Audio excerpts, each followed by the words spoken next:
And good evening again at 5:30. I'm Diana Williams. And I'm Sade Bedarenwa. It is an outrageous case of justice derailed. How could it take 3 years for prosecutors in the Bronx DA's office to figure out they didn't have a case while a teenager sat in jail on Rikers? Investigative reporter Sarah Wallace joining us now with her exclusive story. Sarah? Well, Diana and Sade, the Bronx DA's office is refusing to say anything about this case, using the excuse that Kalief Browder has now filed a civil rights lawsuit. He was a teenage kid walking home from a party, literally snatched off the street and charged with robbery. It was a weak case from the very beginning.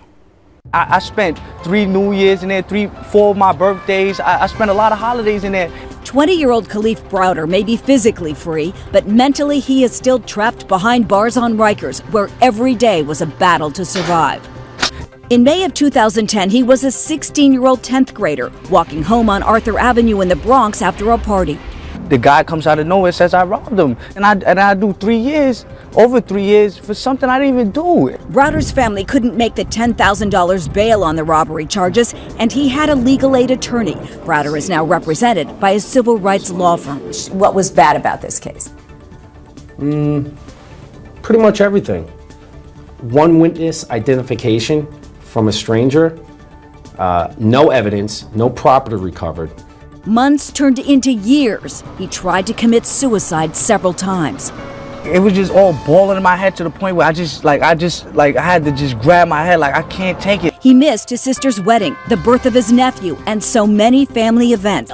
In June, he was suddenly freed with no explanation. No apology, no nothing. They just said, oh, case dismissed. Don't worry about nothing. Like, what do you mean don't worry about nothing? I just took over 3 years of my life. He's now trying to make up for those 3 high school years he lost, taking courses to get his GED. I didn't get to go to prom, graduation, nothing. Those are the main years. I'm never going to get those years back. Never.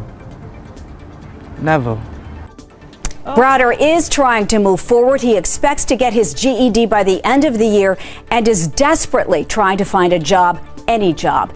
I hope somebody hires him, but it just makes me so angry to hear about this case, and I hope you stay strong. He went through so much. Yeah, I know. It is absolutely heartbreaking. We do need to follow up on And this. you know what?